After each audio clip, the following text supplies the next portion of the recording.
Morning, everyone. Today's Tuesday, October 24th, 2023. The time is 9 a.m. We're here for a regular meeting of the Kings County Board of Supervisors. Madam Clerk, will you please call the roll? Joe Nevs, Here. Richard Valley, Here. Doug Verboon, Here. Rusty Robinson, Here. Richard Fagundes. Here. Thank you. 5 members in attendance. Please join us as Bishop John Smith from the Lily of the Valley Church leads us in the invocation. Morning, Bishop. Morning. Let's pray. Father, we thank you for this moment, this opportunity that you have granted us. Father, we pray that you would meet us in this place, that you would allow us to conduct the business of this county. Father, we pray, ask you to bless every supervisor, every leader, every board member, every person in their respective places. Father, we ask that you just keep us, guide us, direct us, allow your grace and mercy to continue to fall upon us. It's in Jesus' name that we pray. Let everyone say amen. Thanks, sir. Please join us in the pledge of allegiance. Ready? To the flag of the United States of America, and to the republic for which it stands, one nation, under God, indivisible, with liberty and justice for all.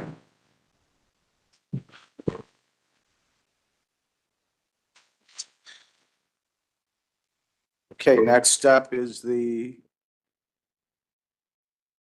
County Service Awards. So that'd be Carolyn. Good morning, Carolyn. You want to start us off here? Good morning, Chairman and members of the board. Human Resources Director Carolyn Least here today to present the County Service Awards presentation. There's been a Kings County Service Awards program in place since 1977 to recognize full-time employment service for Kings County employees. Service awards are presented to employees after the equivalent of 5 years of continuous full-time service and in increments of 5 years thereafter. At the end of each fiscal year, Human Resources identifies those employees who become eligible to receive service awards during the previous fiscal year. Each eligible recipient receives a certificate indicating the number of years of service that have been completed.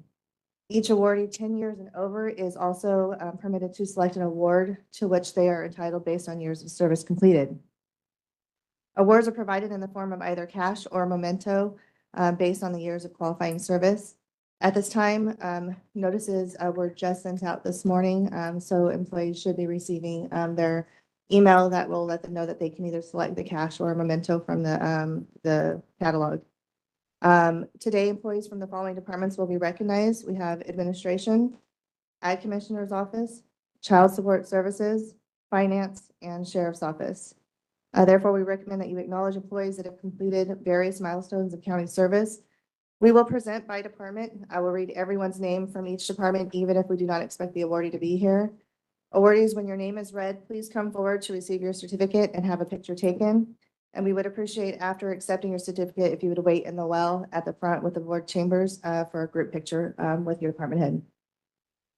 So the first department we're going to be presenting is the Administration Department. The first one is Matthew Boyette, 10 years.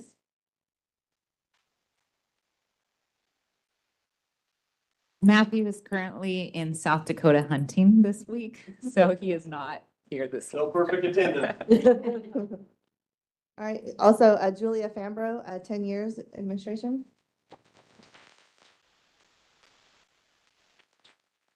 Sarah Pooh. Oh.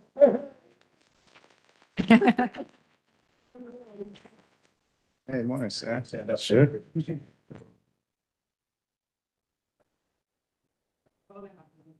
Oh, second. Yeah.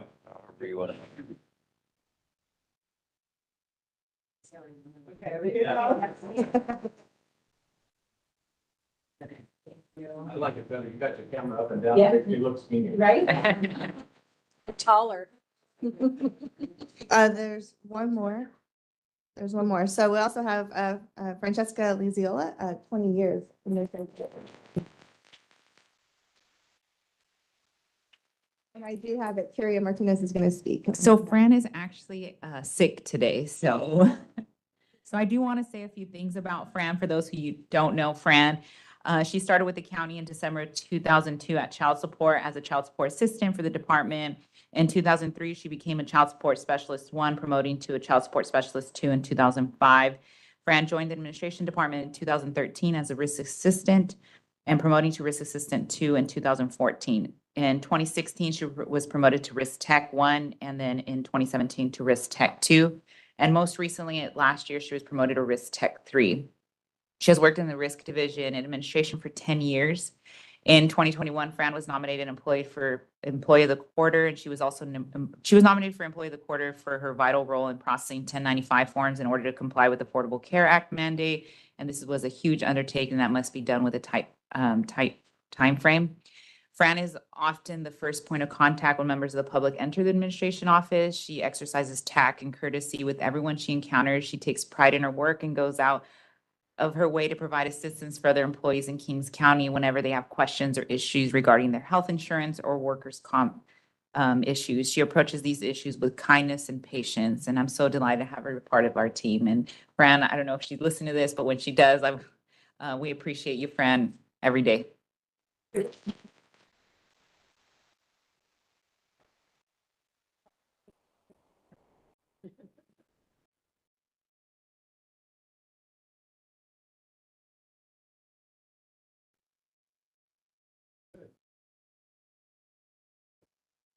So, there we go.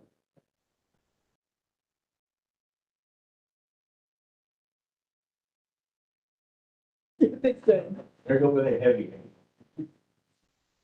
Good job. Congratulations, Sarah. The next department is the Ag Commissioner's Office. The first one is Jimmy Hook, 15 years.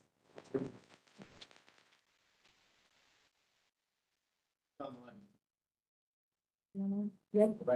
Yep. Does he want to say anything? Does he want to do a speech?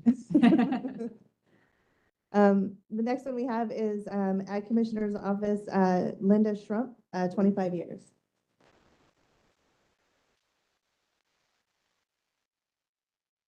The next department is Department of Finance. We have one recipient today from Finance, 2. I have one on here. Oh, you know what? It looks like Margarita Mesa Polito. 5 years.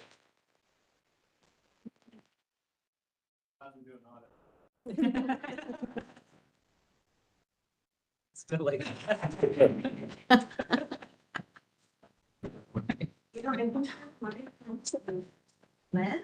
Oh, no.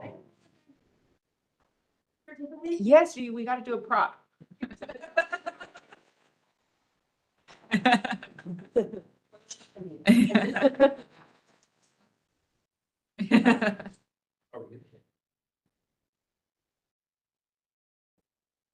You guys put on the center off. Oh, well.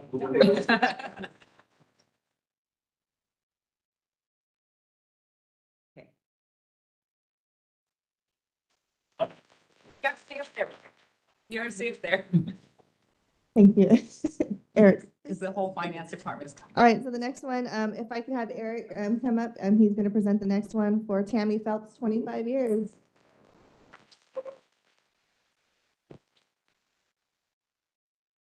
Eric Urena here, Director of Finance. So as you guys know, I've only been here 7 months, but I've known Tammy for probably close to 10 years, something like that.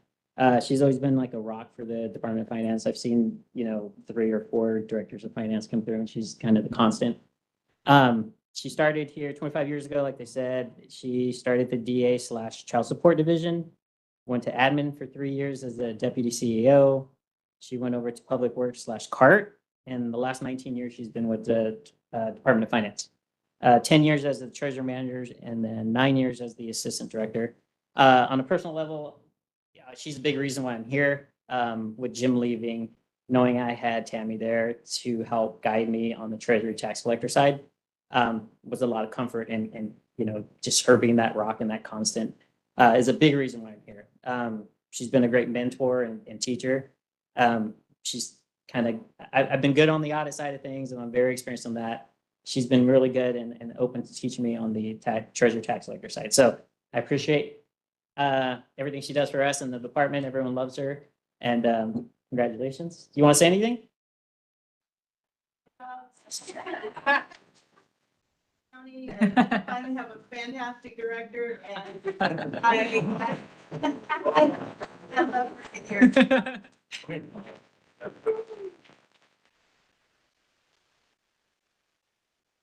need to get that on record. Yeah. It's Fair to say that. Eric, do you for yourself Yeah. and a group one?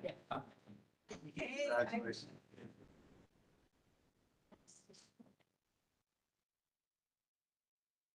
Yeah, we'll get everybody.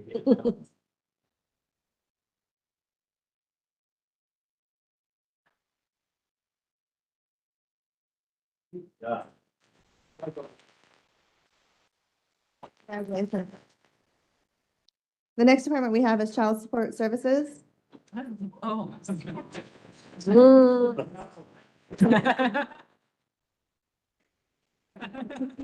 The first person we have is 5 years, Cassandra Weeder. You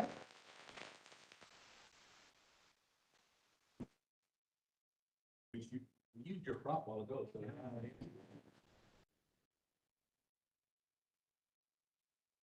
One more.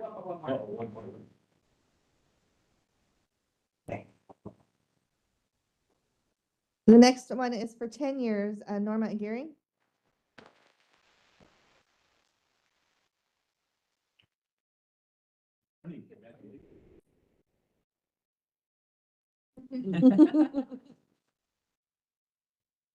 And the next one is for 15, the next two are for 15 years. We have Alma Moreno.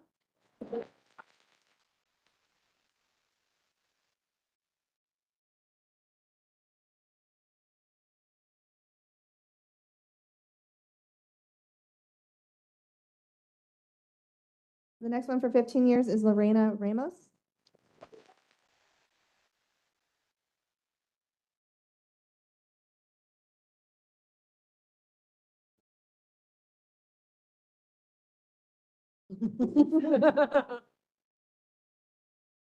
And then for the next one, I want to invite Marie Wade up for our 20-year recipient, Maria Berlinga, 20 years.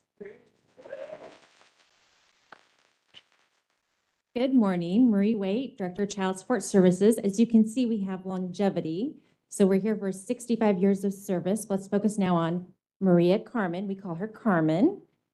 And 20 years, she started on January 6th, 2003 as an account clerk. She was then promoted later that year to a child support specialist and then promoted again in 2004 to a CSS2. Carmen, congratulations on 20 years of working with child support services. It is a special day to celebrate your great work and dedication. Wish you were in front of me. You provide valuable and reliable customer service experience to both internal and external customers. You're self-motivated and take initiative by developing creative ideas to assist your coworkers.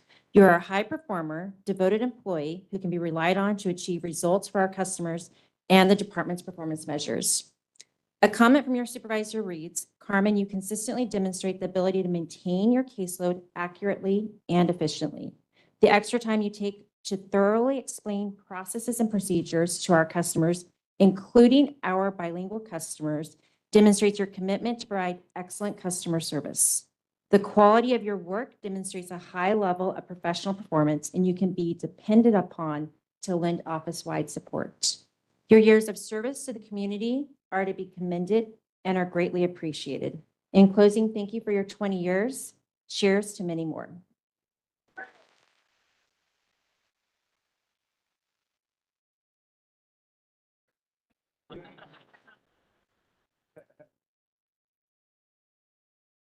You bring donuts this morning? I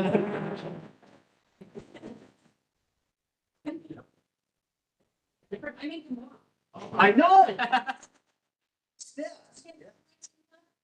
Well, let's take one with these and then we'll bring everybody else. Yeah.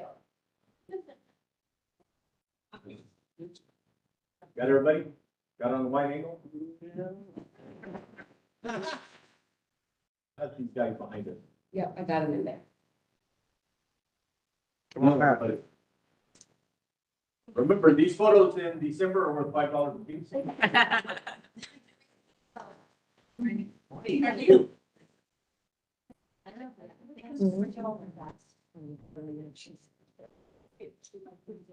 The whole department here, huh? Hell, yeah.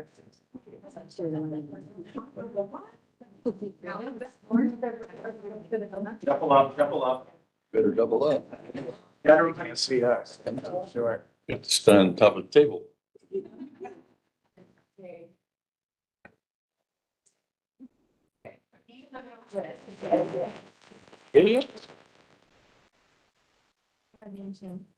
Can I get all your Good to see names you. so I can tag you in my picture?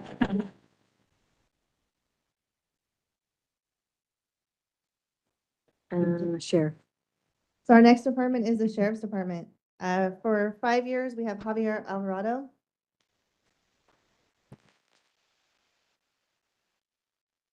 We have Kelsey Beaver for 5 years.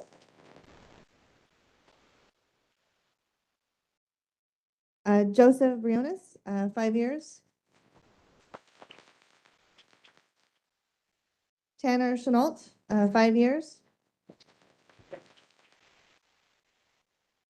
Nicholas Cruz, 5 years. Bria Kennedy, 5 years. Maritza Mitchell, 5 years. Jimmy Phelan, 5 years. And Brennan Sutherland, 5 years. For 10 years, we have Jody Arenavis. Brittany Chisholm, 10 years.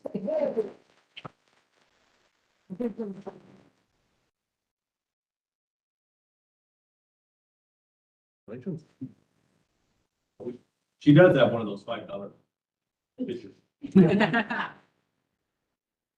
Yeah, somewhere.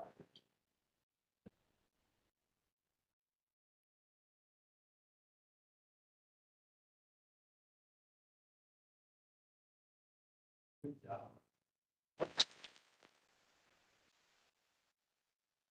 Dana Clark, 10 years. Joshua Cota, 10 years. Corey Dobbins, 10 years. Cynthia Fernandez, 10 years. Sonia Hernandez, 10 years. Brandon Putnam, 10 years. Jason Robertson, 10 years.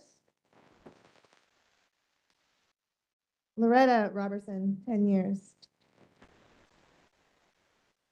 Miguel Rodriguez, 10 years. Marcos Soto, 10 years. Lisa Thayer, 10 years. And Eric Vasquez, 10 years.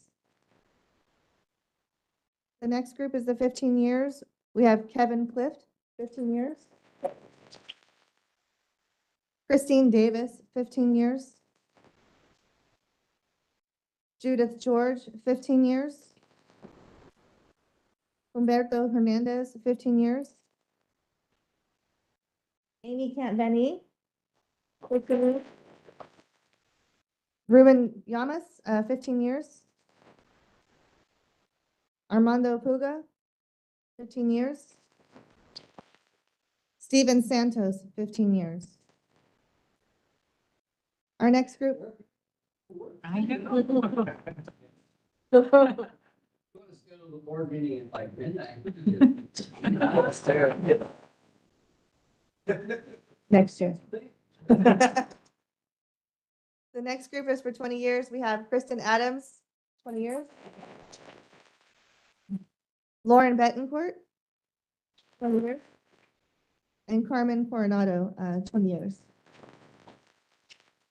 And last but not least is our 25-year recipient.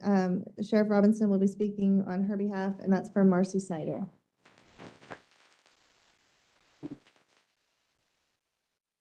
There. Brittany's been standing by herself for a few minutes now, so we'll get the picture first. How's that? Okay.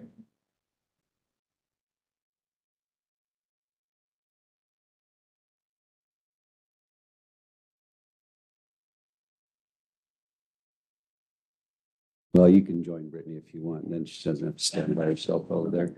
I'm honored this morning to speak on Marcy's behalf. I'm glad her family came today too. 25 years, it's a long time. You know, I know Marcy feels a lot like I do about being a county employee. We love being county employees. It's an absolutely wonderful job. Marcy and I see each other a lot in passing, and one of the biggest kudos that I could give to Marcy is several years ago, we switched some database systems, and she has become one of our experts in that system. It's called Spillman. And there's moments where I'll be in Sacramento working on something, and I'll message Marcy, ask for some stats, some data, and she's Johnny on the spot and gets that data immediately. And I can't thank you enough for the day in and day out grind that you do.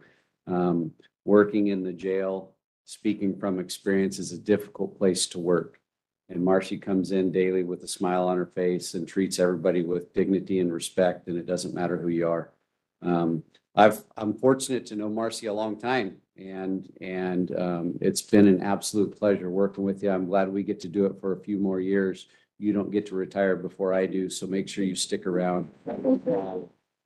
To Marcy's family, thank you. You created something very special in this lady, and there isn't a person in the department that doesn't love her and respect her, and the work that she does is just absolutely outstanding. So congratulations on 25 years.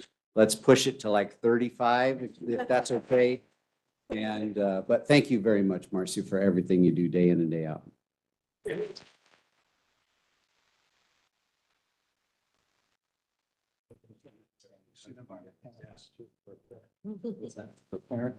Oh, yeah.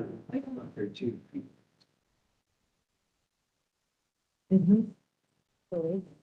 I 20.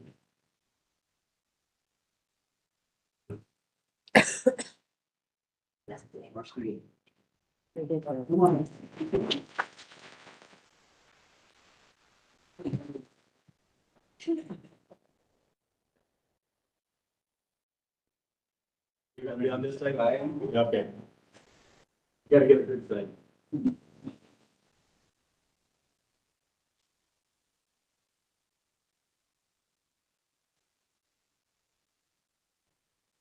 Jimmy.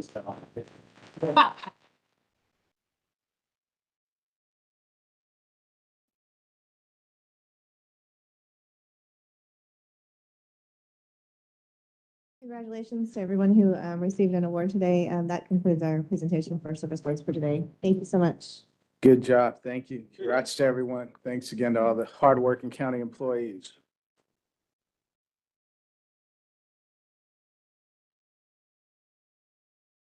All right. So we'll get ready for unscheduled appearances, and Madam Clerk, we can start with anyone that may have signed up already or you see online. I do not have any speaker cards, but the board did receive 6 letters written regarding the Friday Night Live, and those will become part of the permanent record. Okay, could I just acknowledge those letters? CEO Martinez, do you know why the kids are sending this? This isn't funding that is It's on the threatened, agenda. right? It's on the agenda this morning. It's on the agenda, but it's not funding that's threatened, right? No, I believe that they are just urging for approval For on support, the okay. support. Mhm. Okay, good work. Okay. So no one online? No one online has their hand raised. Oh, we do? Oh, I apologize. I didn't see that. Claire has her hand raised. All right. Clara? Good morning. I just want to make sure I don't have feedback on my sound. My name is Claire Fidiasi. My address is on record. And I am requesting that the Kings County Board of Supervisors do not appoint 10 men to 27 water board positions in lieu of election. Dominic Sween, an engineer for Boswell, is scheduled to be appointed to 9 water boards. Mark Unruh, a Boswell Water Department manager who also runs the Tulare Lake Canal Company, is scheduled to be appointed to 7 water boards. The J.G. Boswell Company is a family-controlled company that holds private property rights to 1% of the entire water that is produced in California each year. Boswell assets exceed $2 billion. And I think that corporations should not be handed control over the water that needs to service the citizens of Kings County. So please allow elections for these board positions instead of appointing them. Thank you. Thank you. Anybody else on there? Okay, anyone in the chambers this morning like to make an unscheduled? Morning. Good morning. Sorry, I didn't fill out a speaker card because I arrived a little late. So just like Claire mentioned, I did have some questions mostly about those appointments for those 9 men, simply because I saw it in the agenda on Friday when it came out. So I wanted to use it as a learning moment for myself and also any community members that might be on online or in the chambers. Is there a reason why they're just being appointed and not on a ballot for a general election, being that next year is an election year? That was mostly my question, also with the same points as Claire has mentioned, that's why it was also a concern for me. And then public comment number 2, sorry. I also support Friday Night Live being funded in our county. I'm not sure if you're aware, but almost now 11 years ago, I lost my sister in a car crash. It was this distracted driving crash. So I am a huge fan of Friday Night Live and the work that they do in Tulare County. If you've researched them, you know that their track record is amazing. The closest is Tulare County to Kings County, but they're all over the state and all over the country. So I do support that Friday Night Live does come here. Thank you. We'll acknowledge, when we get to the consent calendar, we'll acknowledge some of the questions on the appointments, okay? Anybody else? Scott, can I ask you to do a favor in regards to those vouchers? Would you mind making an unscheduled and kicking off some more information? Thanks, Scott. Good morning, Mr. Chairman, members of the board, and those listening. Scott Holwell, Kings County Public Guardian Veteran Service Officer, appearing as the Veteran Service Officer today. Today we have, I wanted to announce and just talk a little bit about an event that's going to take place on November 17th. I believe the event's at Chachansey Park. Is that correct? Yes, sir. Be at Chachansey Park. It's a boxing event, some fights being put on by Top Right Boxing. And what they have done, and they do every time they have an event in this area, is that they have provided vouchers and or tickets. I think this time they're vouchers for veterans and their families to be able to attend this event. And so we've just received the vouchers today. I just got those from Supervisor Valley. Thank you very much for that. Those will be available in my office.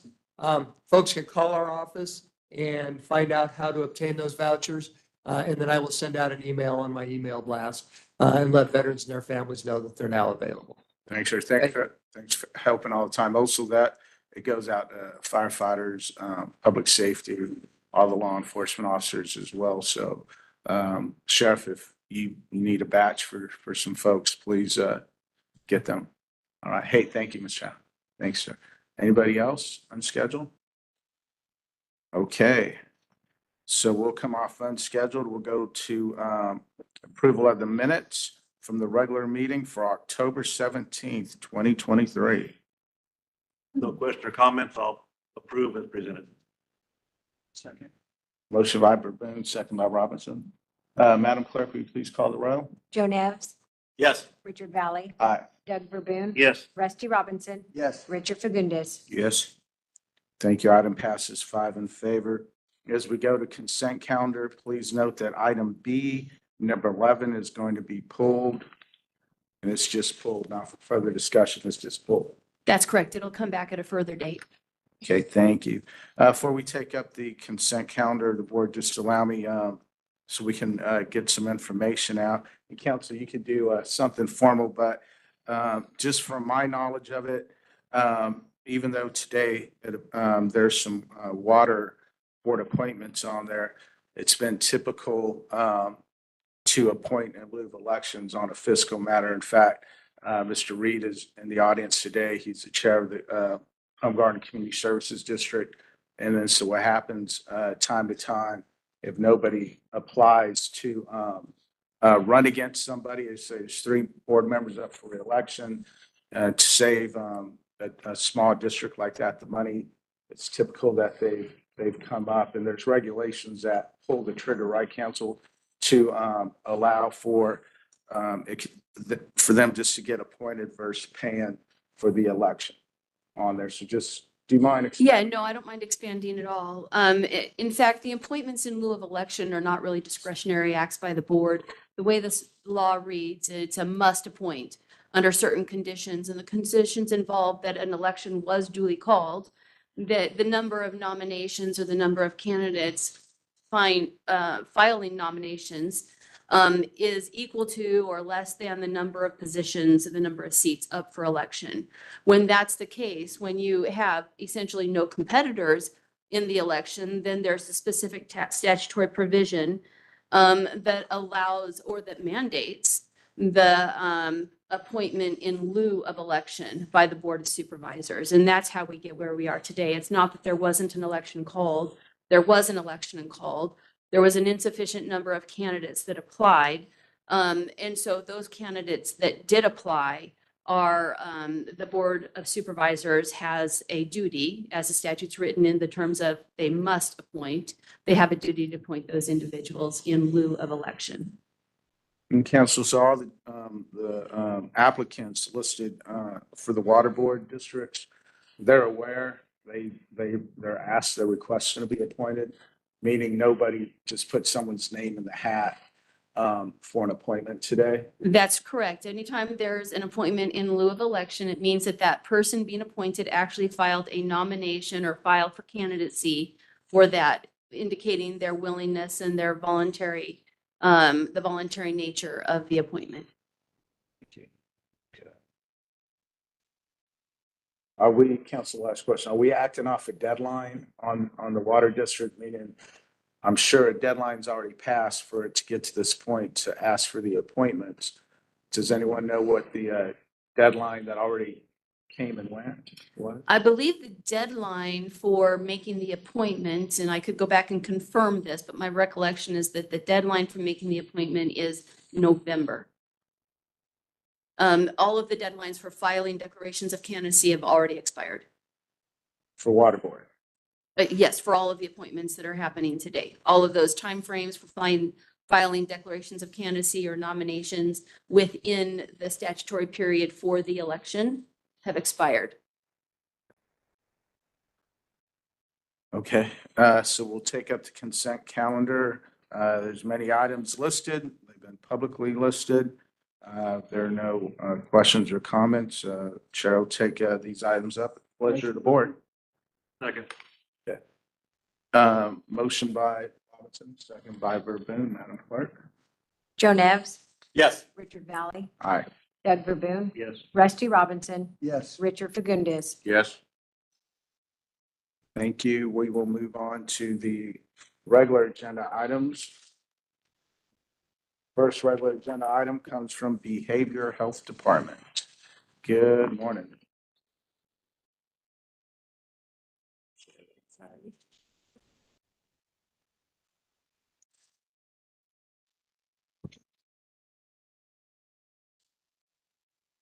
So good morning, Mr. Chairman and Supervisors. Christy Lucky, Deputy Director of Kings County Behavioral Health. I am before your board this morning to request approval for 3 items on the regular agenda. So the first item is to request your approval for an agreement from the California Department of Healthcare Services for the continued provision of drug Medi-Cal substance use disorder services for Kings County Medi-Cal beneficiaries. The Department of Healthcare Services contracts with each county behavioral health throughout the California for the provision of substance use disorder services to Medi-Cal beneficiaries within their respective county. This contract's very purpose and ability of counties to be able to provide substance use disorder services to Medi-Cal beneficiaries. And each year in Kings County, this agreement allows for Kings County Behavioral Health to contract for 150 adolescents and 250 adults to be served in our community with these substance use disorder services. The contract is a template agreement from the state of which counties must await receipt from the Department of Healthcare Services for processing.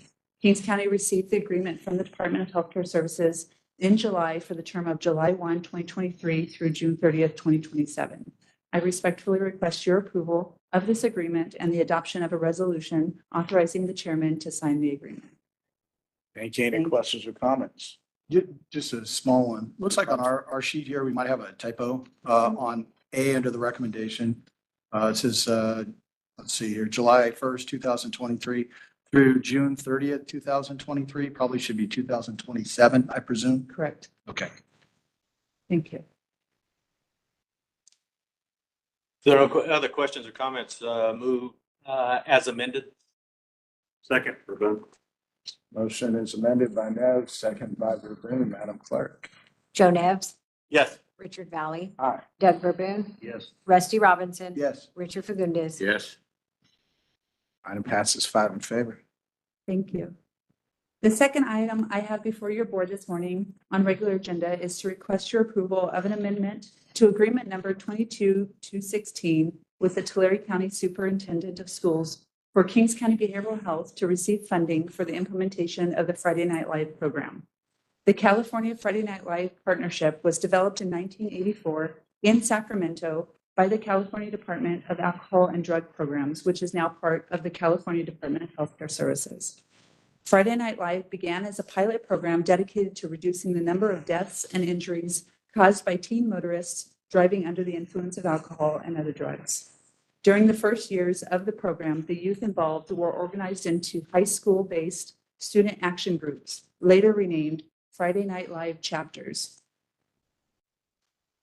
The success rate was so great that in 1988, the State Department of Alcohol and Drug Programs established a statewide office to facilitate the expansion of the program to youth throughout California. By 1990, the number of counties with a Friday Night Live program had increased 300%, and the main focus of the program began to shift from one of preventing drinking and driving among teens to one of promoting healthy lifestyles free of alcohol, tobacco, and other substance use among youth. The Tulare County Superintendent of Schools is the statewide administrator of the Friday Night Live program, and as such, Kings County's Friday Night Live agreement is with this entity for the receipt of those funds. Kings County Behavioral Health then passes these funds through to the California Health Collaborative, which is the local school-based prevention and service provider working with 4th through 12th grade students throughout our county. In fiscal year 22-23, a few of the many successes were that students presented to Corcoran City Council on the findings of their park litter cleanup and observations to educate council members on the importance of adopting a policy on smoke-free outdoor spaces. Students received training on social determinants of health to support assessments of community needs, and students held weekly opportunities to build relationships with adults and peers through the chapter, outside presenters, and partnerships with the regional advocates countering tobacco program. So really it's about being able to provide leadership opportunities to the students within the chapter for them to help tackle substance use disorders among youth, substance partaking among youth, including smoking, vaping, substance use disorders, and alcohol. And so we let the students really define what their goals are, and then to help them in going about how to achieve those goals through observations through the community, to then be able to recommend policies on how we can best go about reducing these risks. Also being able to take leadership roles in going to city council. They were invited here to the board of supervisors to also speak on the program, which is why they sent the letters because we conflict with school hours. So they did send the letters. I did see that there was a theme in the letters that seemed to say that it was almost like an attack on the funding. That was not the case at all. It was more so that they just wanted to share the impact that this has to these students in these chapters and the fact that they want this continued growth with Friday Night Live. Because of that continued growth and the successes that they've had, we are respectfully requesting your board to approve this amended agreement with the Tulare County Superintendent of Schools and to adopt the budget change, which requires a 4-5 vote. And the amendment specifically is just to extend the contract another year, as well as then to then receive the funding for that additional year. And they also, there was a requirement from the state through Tulare County Superintendent of Schools, the statewide administrator, to add additional languages into the contracts just for compliance measures. Thank you. Thank you. Any questions or comments on the No question or comments. I move to present it. second? Motion by Verboen, second by Fagundes. Madam Clerk? Joe Nevs. Yes. Richard Valley. Aye. Doug Verboen. Yes. Rusty Robinson. Yes. Richard Fagundes. Yes. Thank you. Thank To write a letter back or respond to kids, you have the contact? I do have Teacher. contacts, and we'll make sure that we give that to the board clerk where to go.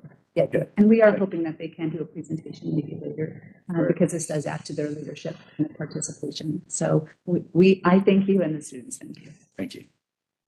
So the last item I have before your board this morning is a presentation of the Kings County Mental Health Services Act 2023 and 2026 3-year plan. So this is a presentation that is on PowerPoint. It was also, the PowerPoint was sent in with the packet, so you should have it before you. And the plan was also sent in. I'm sure that just to reduce paperwork, that's printed. It's about 150 page. So I don't think it's before you because your packets don't look big enough for it, but it is on our website. And it has extensive detail on everything I'll go over in the presentation, although the presentation will be high level so as to not take up too much time. So will that presentation get put up on the screen?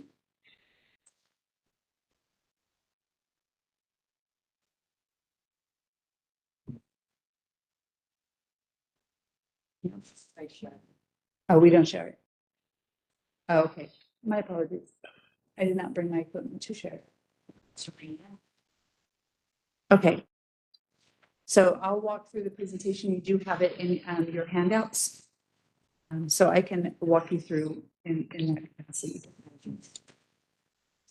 Apologize. What was that question? No, I just didn't know. I thought when I submitted the presentation, that it would be shared, and I apologize. I'll bring my We haven't done that laptops since from now on. COVID. Okay, so I'll go through, it's the same presentation that you have with you. So this presentation of the Kings County Mental Health Services Act is for 2023 to 2026. It's a 3-year plan. It also includes the prevention and early intervention and innovation evaluations. The full plan was submitted with the board agenda item and presentation and can also be found at the Kings County Behavioral Health website at www.kcbh.org under resources, then plans and documents, then plans and reports. So anybody can find the plan and the presentation, also a copy of the presentation at the Kings County Board of Supervisors website. So on the next slide, you'll see the objectives for the presentation. The objectives of the presentation are to give an overview of the Mental Health Services Act, also known as MHSA. So I'll refer to it a lot of times as MHSA throughout this presentation. We're also to do a review of the existing MHSA programs, present on the results of the community planning process completed for this 3-year plan, and to go over the modifications made to the plan. On the next slide is then the MHSA overview. So the Mental Health Services Act was approved by voters in November 2004 through the passage of Proposition 63 and was enacted in January 2005. It placed a 1.76% tax on personal incomes of $1 million or more. The act transformed the traditional mental health service delivery model from a medical and clinical-based model to one that is able to be more responsive and field-based for those who need a higher level of engagement and services. It is the reason counties now have full-service partnership programs and assertive community treatment team programs, among a myriad of other programs. It also provides counties the ability to implement supports and activities beyond mental health treatment, which include housing supports, wellness centers, community and school-based prevention programs, community outreach and trainings, call centers like the Suicide Prevention Hotline, warm centers or warm lines for individuals to call 24/7 when they just need somebody to listen to them. All of these various supports that prior to Mental Health Services Act was not able to be done because Mental Health County Behavioral Health was just to focus on diagnosing an illness, treating symptoms, and then discharging.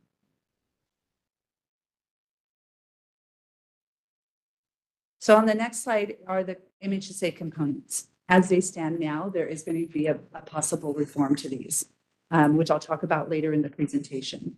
So the 5 components that make up the Mental Health Services Act are the Community Services and Supports, which is the primary component of Mental Health Services Act, which is a requirement of 76% of the MHSA funds to go towards that Community Services and Supports, also known as CSS.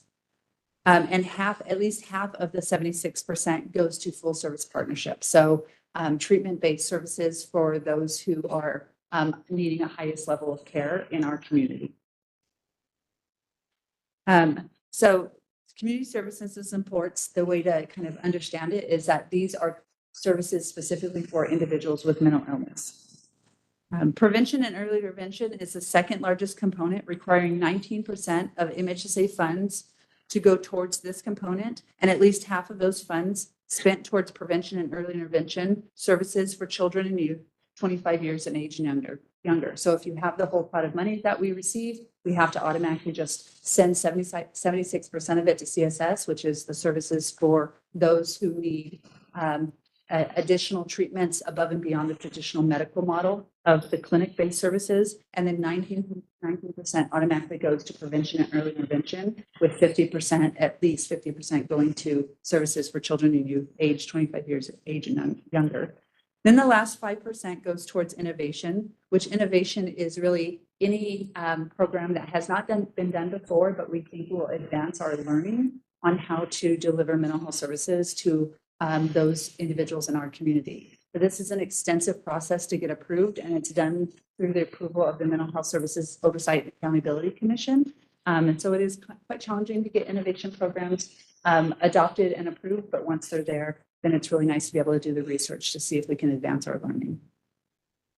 The last two, these three, CSS, PEI, and innovation, are really the ongoing sustained funded components of MHSA. So every time that taxes are done, if the person had $1 million or more on their personal income, 1.76% of that money goes into Mental Health Services Act, and then those funds are received during tax payment months to the county.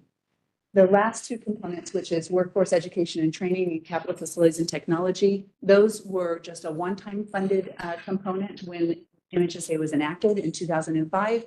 It had a 10-year spending of that one-time allocation, so it concluded about 2015, and then there was no other funds to go towards that, but we can transfer CSS funds over to workforce education and training and capital facilities if we so choose to be able to support those. But it's quite a funding formula to do so. So on the next slide are the existing, that was the overview of Mental Health Services Act, as briefly as I can make it. So the next ones are the existing programs in our Mental Health Services Act. So clearly, since Mental Health Services Act has been enacted since 2005, from 2005 to 2007, the state was releasing information notices on how to at least develop this and all the requirements. From 2007 to 2010, most of the counties then were like kind of propping up their programs, doing a bunch of RFPs, getting these programs done. And since then, from 2010 kind of on to now, programs have kind of existed and evolved, added, deleted, that kind of stuff, depending on the community planning process and the needs of the community. So right now, the existing programs that we have, and a lot of these are historical programs, these are the CSS programs. There are 6 funded CSS programs. And like I said, CSS is to treat individuals who have mental illness. So these are all targeted at supporting individuals who are experiencing mental health challenges or have mental illness.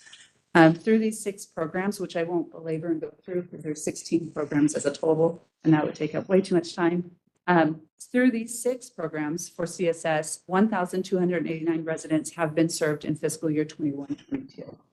And you can see the program names that are on there, but all of the detail around all of these programs, what their target objectives are, who their target population is, their successes, their challenges, and what their proposed activities are for 23-24 are all found in the very detailed MHSA plan. The next slide is the PEI programs. So there are 8 programs that exist with prevention and early intervention programs. And through these prevention and early intervention programs, 5,644 residents were served in fiscal year 21-22. This does not include the trainings that were paused during the COVID impact, as well as the 2 outreach programs, because we're not required to kind of track outreach because it's very difficult unless we have like the umpire clicker at our booth, be like, click, we touched you, click. So we don't have to do that. They don't require it.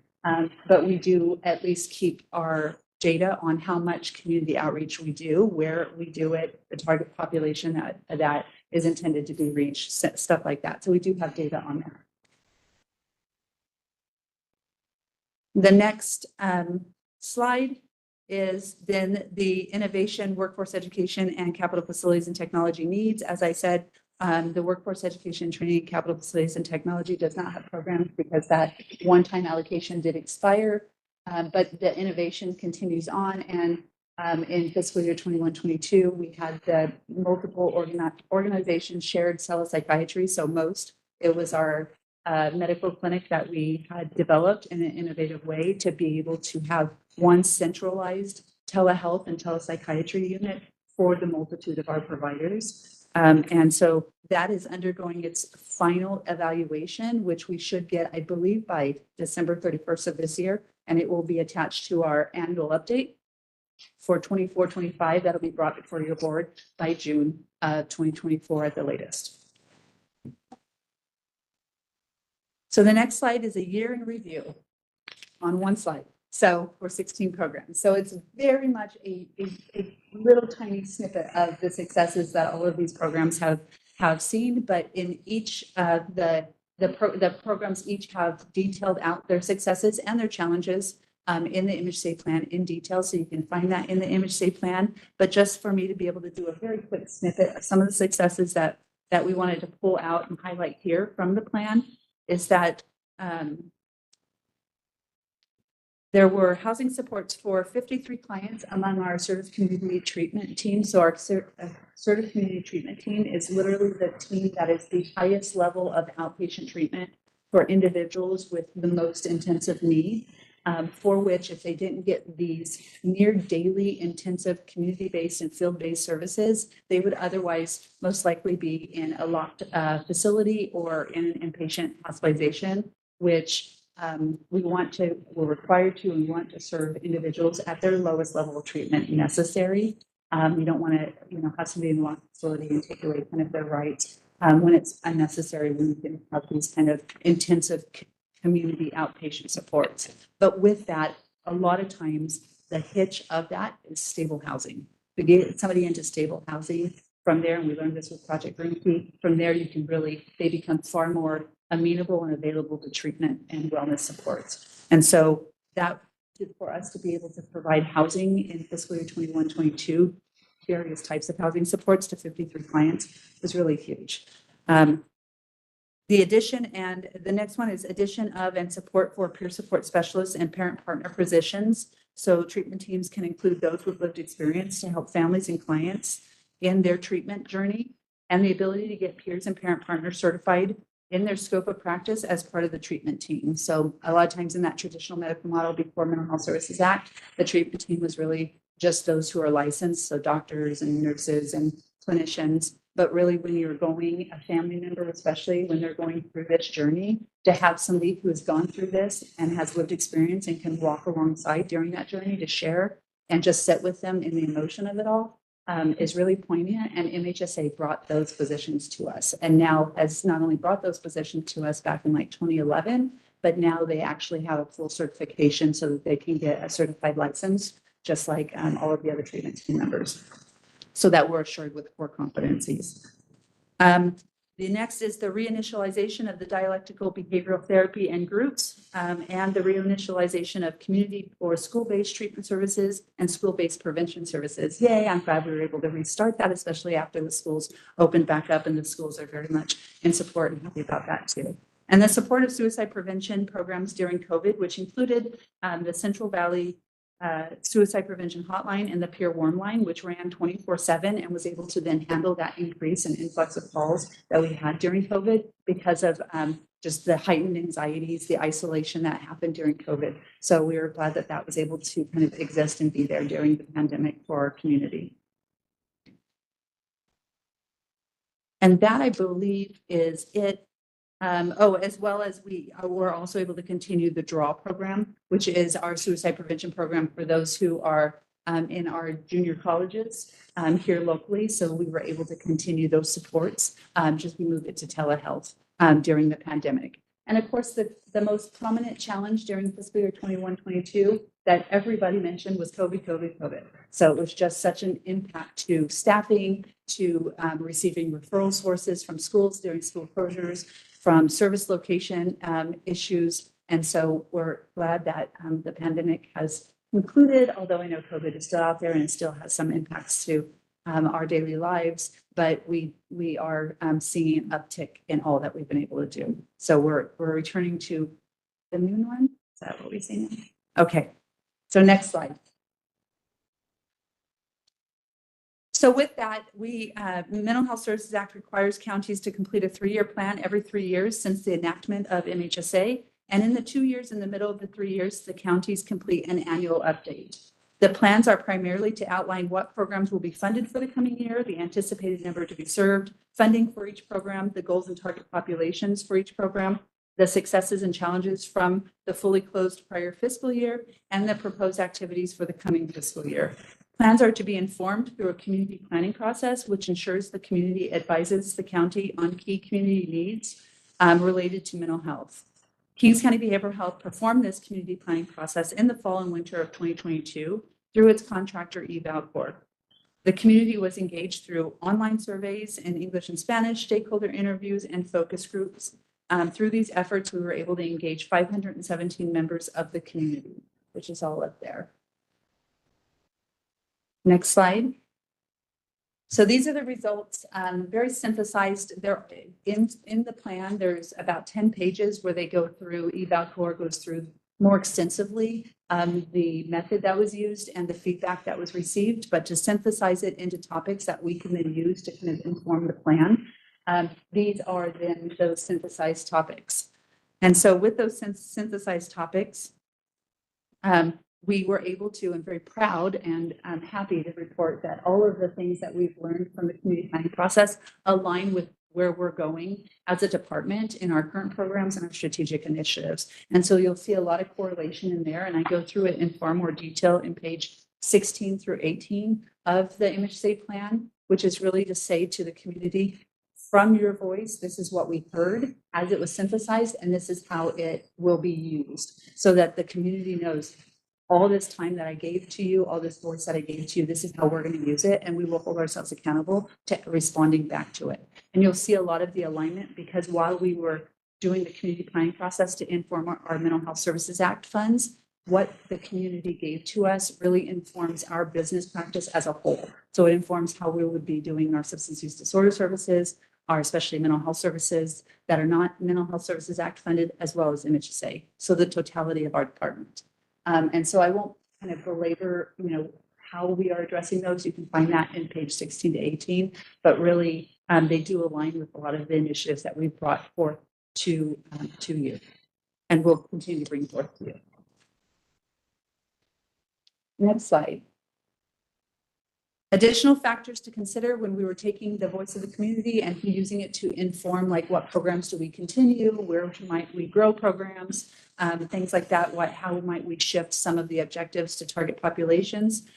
This was the most pressing factor, which is how we know MHSA today may not be how we know it next year. Because as of October 12th, 2023, Governor Newsom signed Senate Bill 326, which speaks to what's termed MHSA reform or MHSA modernization. And he also signed Assembly Bill 531, which speaks to a bond of behavioral health housing and treatment settings across the state. These make up the collective package, which will now be known as Proposition 1, and will go before the voters of California on the March 2024 ballot.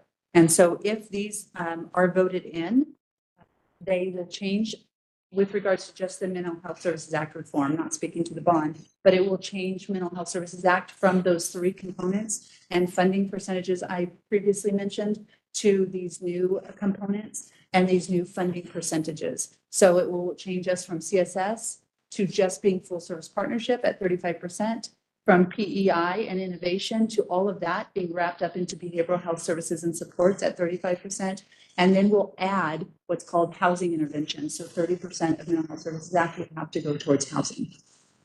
So we had to keep that in mind in being able to say, we are only really looking at 23, 24 in our 3-year plan, because we're not sure in 24, 25 if we can make any commitments, because it may look completely different at that time. So next slide, near the end. These are the modifications. Last slide is these are the modifications in the next slide that we are proposing based on community voice and knowing that administrative reform might get voted in and approved and completely change MHSA as we know it. So we propose to not add or delete any programs that are existing. We are proposing to modify some of the programs, which is to expand support groups. That was most notably heard across all of the community planning process. So we're looking to not only expand possibly by themes and topics of support groups, but also to take them out to communities, not just in Hanford. Expand school-based services to be able to meet the school demand. Because we reinitialized school-based services, they have like a year waiting list. It seems like schools are just wanting all these activities in all the various schools. There's only so much resources that community or the California Health Collaborative have. So the more we can support that, the better. And then also to add targeted population supports. So the one thing that was being added was targeted population supports to our active duty members and our veterans here in not only Kings County, but kind of the region through the addition of the Cohen Clinic under the Prevention and Wellness Program. In addition, measurement, always looking for measurement enhancements just to be able to better capture the outcomes of all of these funds and these services. And we've come to the end of that presentation. Thank you for your time. I appreciate it. I tried to deliver as rapid as I can. No, you did a good job. What's the timeline on the Cohen program coming? Clinic? So the timeline on the Cohen program, I believe we're a year out. We just toured facilities now. And so now we're working with the contract. You went and you toured one of the sites? We did. We toured the old site that we left, as well as we toured the courtrooms to see about if they can maybe convert those, because there was also an idea of if they can convert those, since it is a much larger space than they need, about 5,000 to 8,000 square feet, and those are much larger, that we might be able to actually then do it with the Veteran Services Office and joining us in that. So lots of little ideas up in the air right now. So trying to find location and do the agreement. Good job with that program. We're excited. I'm excited for it too. As a veteran, I'm excited. Yes, ma'am. Good job. Questions or comments from the board? Mr. Chair, move as outlined. Motion by Supervisor Jones. Second. Second by Supervisor Verben. Madam Clerk? Joe Nevs. Yes. Richard Valley. Aye. Doug Verboon. Yes. Rusty Robinson. Yes. Richard Fagundes. Yes. Thank you. Thank you for the presentation. That takes us to item B on the regular agenda items, comes from Public Health Department. Regards to a resolution. Good morning. Good morning, Chairman, members of the board. Heather Silva with Public Health. I'm happy to stand before you today representing Public Health and to announce October 2023 as Breast Cancer Awareness Month in Kings County. Second to skin cancer, breast cancer is the most common cancer among American women. 1 in 8 women will be diagnosed with breast cancer in her lifetime. That's 1 person every 2 minutes in the US. The 2 most common risk factors of breast cancer are being born female and getting older. In 2023, it is estimated that nearly 44,000 people in the US will die from breast cancer. Men can also get breast cancer, and about 1 out of every 100 breast cancer diagnosed in the US is found in a man. It's important for women ages 40 and over to get a mammogram every year. Women over the age of 20 should prioritize an annual well woman exam and talk to their doctor about breast cancer risk factors to determine when to begin annual mammograms. It's important to know your risks, talk to your provider about your family history, and get screened. Finding it early and treating it can save your life, so letting your provider know if something doesn't look or feel right, it is very important. The Kings County Department of Public Health respectfully requests your board to adopt a resolution proclaiming October 2023 as Breast Cancer Awareness in Kings County. We would also like to give the director of Kings County Library a moment to speak. Natalie Rencher is calling via WebEx. Good morning, Natalie. Thank you, Heather. Natalie? Good morning. Can you hear me? Yes, ma'am. Good morning, Chairman. Good morning, Chairman and members of the board. Well, I was asked to share my own journey that I am currently in right now, as far as breast cancer. So I'm going to take a moment to quickly share my journey all the way up from the beginning to date. And as my reference librarian, Sherman Lee, says, I will be making a long story short. So my discovery was through self-examination, and it was in the fall of last year. And when something like that happens, you do kind of go into this short, into your mind of being in denial for a minute. But my family would not let me live there that long, so they hounded me to make sure I went on and made my first appointment. And through a series of appointments that was in February of this year, I was actually officially diagnosed with breast cancer in March of this year, which was invasive ductal carcinoma. So one of the hardest things, it was not so much that I discovered that I had it, but was actually to tell my daughters who live on the East Coast. I think that was one of the hardest things I've ever had to do in my life, basically. So I'm going to be highlighting things, but within each situation, there are a number of steps that go on with this process as a human being. Let me tell you. So anyway, I was diagnosed in March. Myriad of lots of appointments and all. I had a successful lumpectomy in April of this year. My daughters flew in to be with me during that time. Um, Moving into the early part of this summer, one of the neat things about breast cancer is that the technology has changed so much until each person has a customizable plan to get through their process. So one of the things that I experienced was that they tested the actual cancer tumor. It's called an OcuType process, which determines if your DNA would be beneficial for chemotherapy. And I was blessed that I had good genes and I didn't have to do that part of the treatment. I did not have to have any chemotherapy, and I was really blessed for that. My medical team, the breast cancer surgeon, the oncologist, the radiologist, all of their staff. I'm here to tell you it was systematic. I think I've gone through 4 different types of systems with this, and it's been seamless. The medical doctors that I'm dealing with know their purpose. They have been anointed. They definitely have a calling. Even though my breast cancer was discovered, I discovered my breast cancer early. They still treated it like a life and death situation.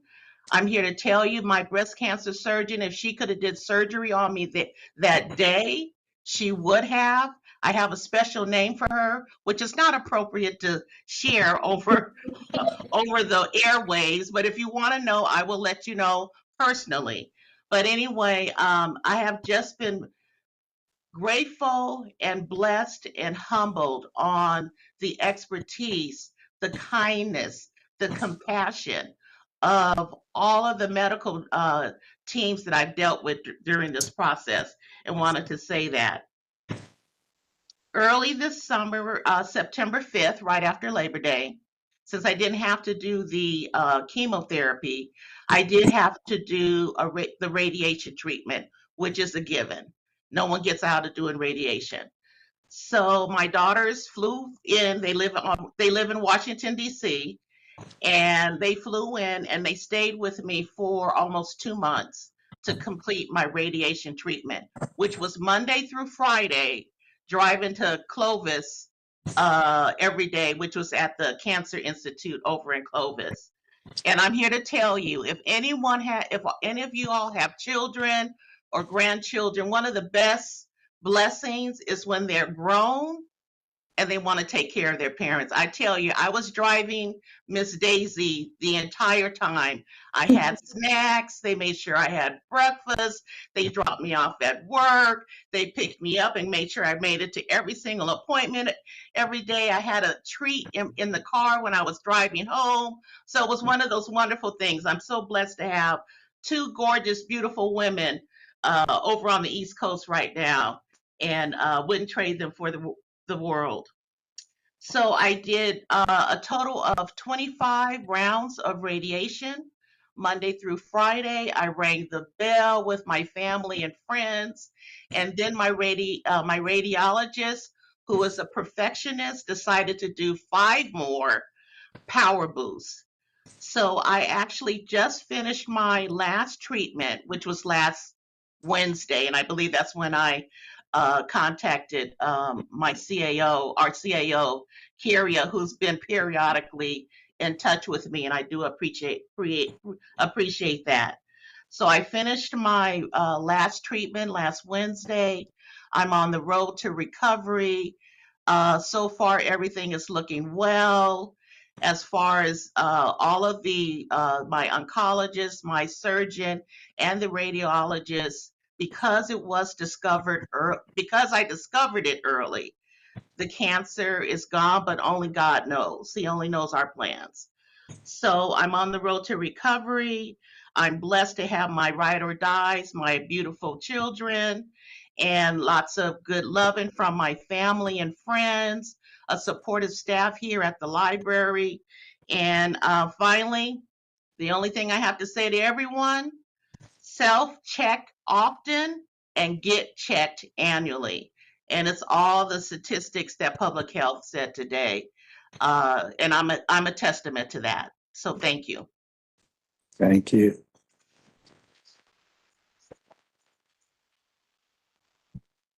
Natalie, thank you for sharing your story. God bless you and your daughters, and glad you're here with us here today to share that story and the advice.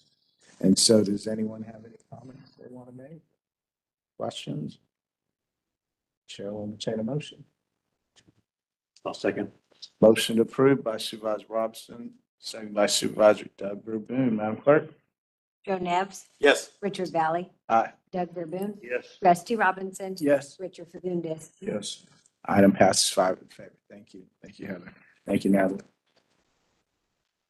That takes us to Public Works, item C. Good morning, Mr. Cabrera.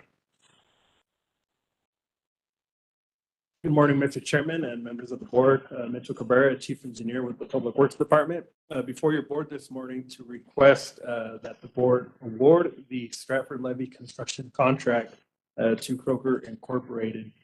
This project was originally approved by the Board of Supervisors for advertisement of construction on July 11th of this year. And then after that, on September 26th of 2023, the notice of award was brought before your board for approval, and that was approved to begin the award process with Kroger. Since then, Kroger has provided all necessary documents to fulfill the contract obligations. And the scope of the project, as mentioned previously, is to raise approximately 1 mile segment of the Stratford Levee up 2.5 feet from the Manteca alignment from 18th Avenue to 17th Avenue. With construction taking approximately 45 working days or 2 months roughly. The county has received funding from the state for this project, and funds are currently within an outside fund. So the department recommendation is awarding the construction contract, and as soon as the contract is approved, contractor is ready to start as soon as possible to get this project completed. If you have any questions, I'd be happy to answer at this time. Good work. Questions or comments? Move is presented, Mr. Chair. Second.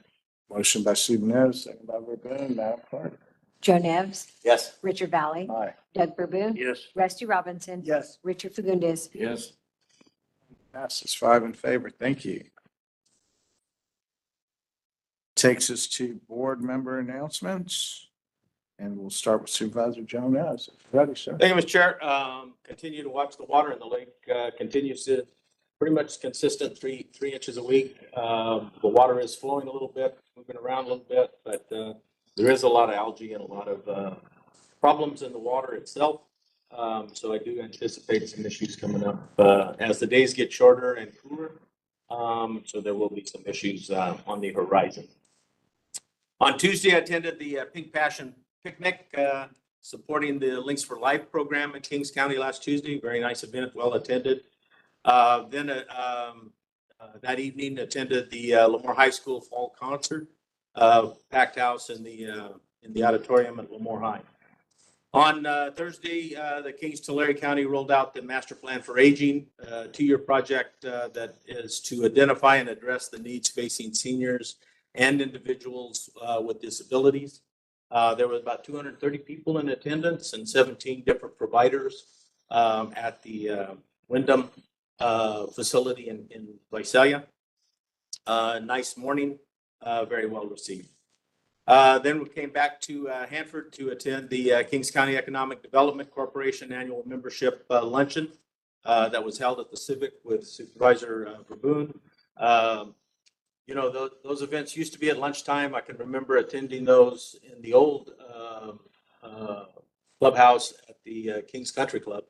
And the last few years, they moved to evening events. But it was very nice to get together for lunch, very informative, very nice event.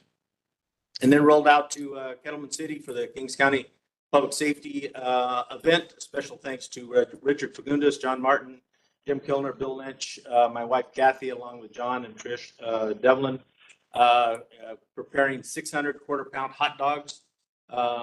It messed up my cook time because I was used to a regular size hot dog. So we went from a 10-minute cook time to a 20-minute cook time, but we still got them all cooked.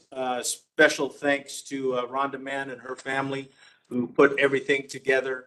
The weather was a little bit on the warm side, but it was very, very nice with many county departments sharing and updating services with the community. Special thanks to the health department. I think they gave me a real sharp needle this time because I got my shot and I didn't bleed or I didn't pass out. I didn't cry, so it was a great job. Thank you for that. And then again, just I know Rhonda Mann puts many hours in organizing and getting all of the stuff together for that event. And I certainly want to thank her and the many groups that were there giving flu clinics and shots and all of the information. So thank you very, very much for that. Attended the Lemoore High football game, Tulare Western. The class of 1978 was there celebrating their 45th class reunion. And then on Saturday morning, downtown Lemoore had their Halloween candy crawl to celebrate the season. Very well attended, a lot of people, a lot of candy. Probably the dentist probably just loved that event with all of the sugar gone out and around. The Hanford branch of the Kings County Library held their fall book sale. Carolyn was nice enough to keep a couple of coloring books for me. I want to thank her for that. But we were able to get a couple of books, and it was a very nice afternoon out there. And then the class of 1978 did hold their 45th class reunion at the Palace that evening. A lot of people in attendance, finger food, and nice visiting with everyone. They kind of opened it up, so there were graduates from all the way from the class of 70 to the class of about 83 or 4. And so it was a nice mix of everyone, and it went extremely well. Then the Knights of Columbus had their Joe Garcia pancake breakfast on Sunday morning in MIQ, and that was another reason not to have to cook. So it worked out very well. Yesterday, the Kings County Behavioral Health Board had their presentation, and we had a presentation on the patient's right advocacy. So we learned a lot about that, as well as some of the new ballot initiatives that are going to be on the ballot next year. and then receive some updates on CarePort and some of the family support groups. And then yesterday afternoon, we attended the West Hills College branding meeting. West Hills College has been a college for 85 years with a campus in Lemoore for the last 20.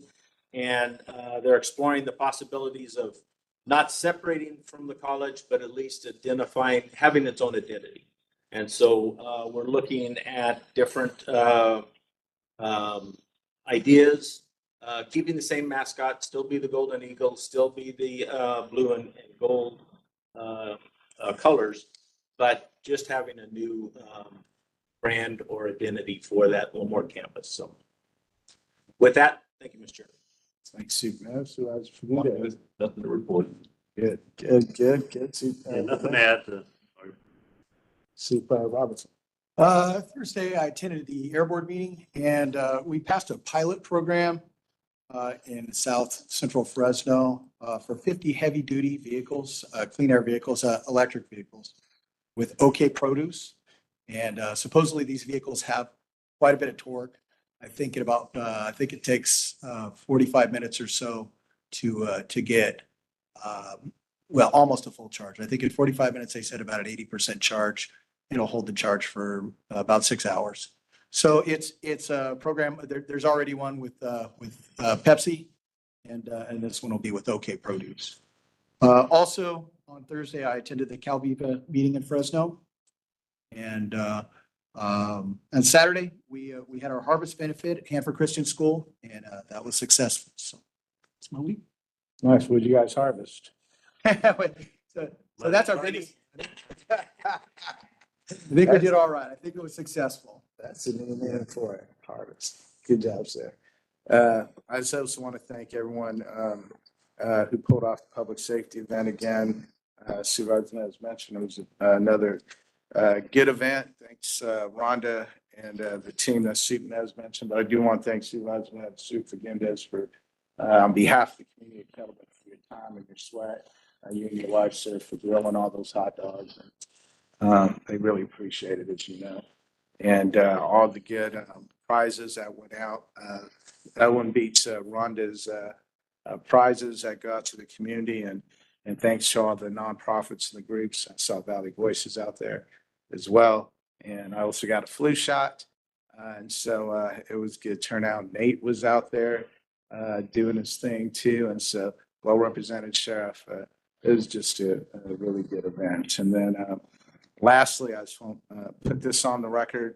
I don't know if I'm going to be here next Tuesday unless it's really a critical vote, but I would like to start my time off as we're heading out next week to Memphis, Tennessee, and I'm going to be getting married next Friday at Graceland. And so we're flying out very early Wednesday morning. So we're trying to get all the family down to Bakersfield Tuesday night and get ready to fly out. So if I'm here, I'm hoping that I'm not, because I want to be prepared to head out. And so with that, Madam CAI. So the board received correspondence from the Board of State and Community Corrections dated September 29th regarding the corrective action plan follow-up on the juvenile camp center and security treatment facility. For upcoming events, the Kings County District Attorney Victim Witness Assistance Program will host the Rock the Purple Luncheon this Thursday, October 26th from 11:30 to 1. There will be a trunk or treat at Stratford at the St. Joseph Church parking lot in Stratford on Thursday as well from 6 p.m. to 8 p.m. And the City of Avenal will host their annual trunk or treat on October 27th at the Avenal High School parking lot from 5 to 8 p.m.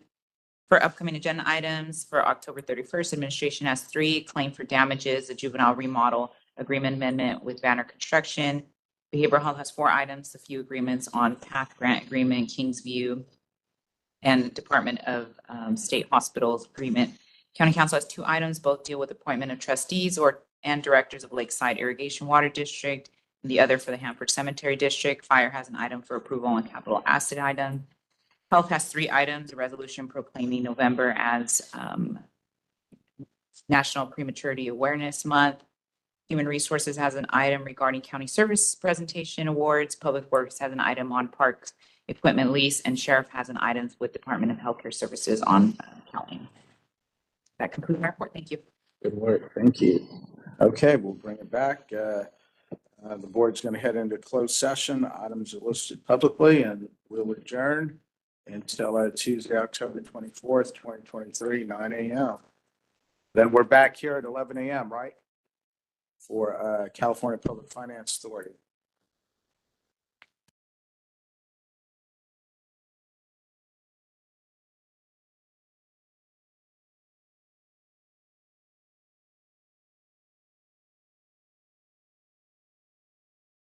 Okay.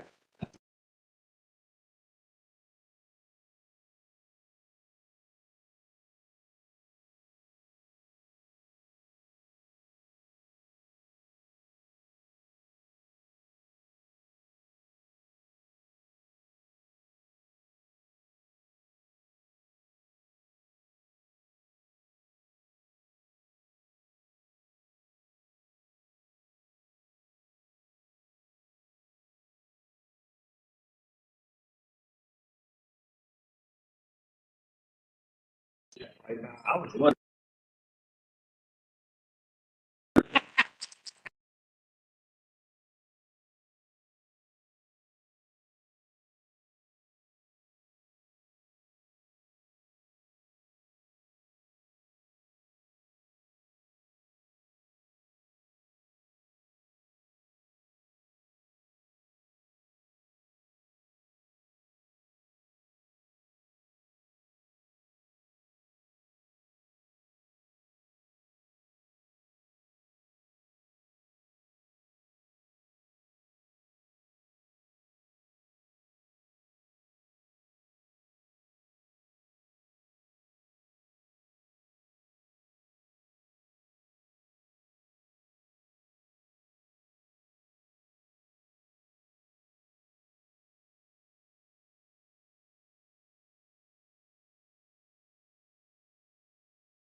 Okay.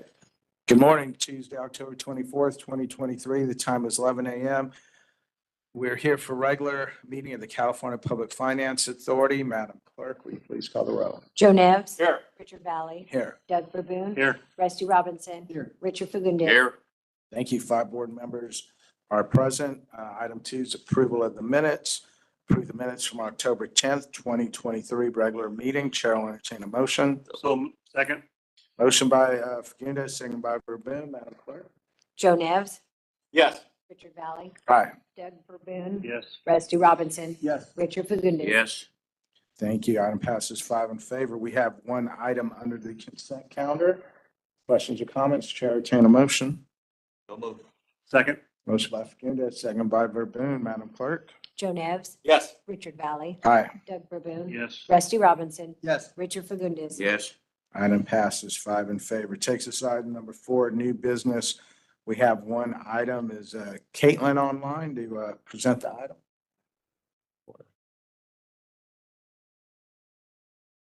She is online. Is there staff online? Is your mic working? Looks like everything's on. She's unmuted. We're not sure why we're not able to hear her. Was there, I know it's in the agenda packet. Did any of the board have questions on this particular item? If there's no question or comment on item A, on resolution number 23-048, approve as presented. Motion by Verboen, second by Fagundes. Caitlin, is that you? You have a motion, a second. Do you have something you want to add? Can you hear me now? We do. Oh, great. Okay, sorry about that. So I there's just- a motion and a second on the table. I don't know if you have Okay. anything you'd like to add. Great. I'll just let you know it's an affordable housing project in Sacramento. It's for up to $30 million for a new construction of 120 units. We had the Kings County TEFRA this morning, and the city of Sacramento will be holding their TEFRA and joining Cal PFA this afternoon. Okay, thank you. Thank you, Caitlin. So, Thank you. Madam Clerk, will you please call the roll? Joe Nevs. Yes. Richard Valley. Aye. Doug Verboon. Yes. Rusty Robinson. Yes. Richard Fagundes. Yes. And passes 5 in favor. Next item on the agenda is public comment. Anyone online there that wanted to interject something else? I have no speaker cards and no written correspondence and no one with their hand raised. No one in the chambers. We'll close out public comment. 6, anything under staff updates? No staff updates. Thank you. Then we'll stand adjourned. Thank you, everybody, for your help. Thank you.